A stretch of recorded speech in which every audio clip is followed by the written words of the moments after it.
Hi friends, அனைவருக்கும் வணக்கம். Welcome to அன்னம்மாக்காரம் கிச்சன் ஃப்ரெண்ட்ஸ். நம்ம இன்றைக்கி சிம்பிளாகவும் டேஸ்ட்டாகவும் இருக்கிற மாதிரி இட்லி தோசைக்கு சட்னி ரெசிபி தாங்க பார்க்க போகிறோம். டேஸ்ட்டும் ரொம்ப நல்லாயிருக்கும். கண்டிப்பாக ட்ரை பண்ணி பாருங்கள். இப்போ இதுக்கு ஒரு கடாய் வச்சு 3 டீஸ்பூன் அளவுக்கு எண்ணெய் சேர்த்துக்கலாம். எண்ணெய் நல்லா காஞ்சதும் இப்போ இது கூடவே 2 பெரிய வெங்காயம் கட் பண்ணி வச்சுருக்கேங்க, அதையும் சேர்த்துக்கலாம். உங்கள் காரத்துக்கு தகுந்த மாதிரி வரமிளகாய் சேர்த்துக்கோங்க. இப்போ இதை நல்லா வதக்கி எடுத்துடலாம்.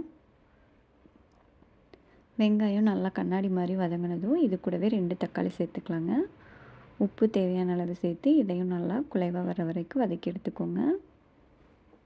இப்போ பாருங்கள், தக்காளி நல்லா வதங்கிருச்சு. இப்போ இது கூடவே அரைக்கப்பளவுக்கு கொத்தமல்லி தழை சேர்த்துக்கோங்க. தண்டு சேர்க்க வேண்டாம், தழை மட்டும் சேர்த்துக்கோங்க. 3 டீஸ்பூன் அளவுக்கு துருவின தேங்காய் சேர்த்து ஒரு 2லேருந்து 3 நிமிஷம் நல்லா வதக்கி எடுத்துக்கலாம். இப்போ இது நல்லா வதங்கிருச்சு.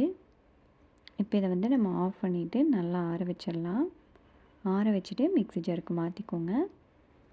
டேஸ்ட்டு ரொம்ப நல்லாயிருக்குங்க, குழந்தைங்களுக்கு ரொம்ப பிடிக்கும். இப்போ இதை ஆறுனதும் மிக்ஸி ஜாருக்கு மாற்றிட்டு கொஞ்சமாக தண்ணி சேர்த்துக்கோங்க, அதிகமாக சேர்க்க வேண்டாம். இப்போ இதை நல்லா பேஸ்ட்டாக அரைச்சி நம்ம ஒரு பவுலில் மாற்றிக்கலாம். இப்போ இதுக்கு சின்னதாக ஒரு தாளிப்பு சேர்த்துக்கலாம். தாளிப்பு கரண்டி வச்சு 2 டீஸ்பூன் எண்ணெய் காஞ்சதும் கடுகு கருவேப்பிலை சேர்த்து தாளித்து நம்ம சட்னியில் சேர்த்துக்கலாங்க. கண்டிப்பாக இந்த சிம்பிளான ரெசிபியை ட்ரை பண்ணி பாருங்கள். டேஸ்ட்டு ரொம்ப நல்லாயிருக்கும். செஞ்சு பார்த்துட்டு எப்படி இருந்துச்சுன்னு உங்கள் கமெண்ட்ஸை மறக்காமல் கமெண்ட் செக்ஷனில் சொல்லுங்கள். இந்த வீடியோ பிடிச்சிருந்தால் நம்ம சேனல் லைக் பண்ணி சப்ஸ்கிரைப் பண்ணிக்கோங்க. உங்கள் ஃப்ரெண்ட்ஸ்க்கும் ஷேர் பண்ணுங்கள். வீடியோ பார்த்த அனைவருக்கும் நன்றி.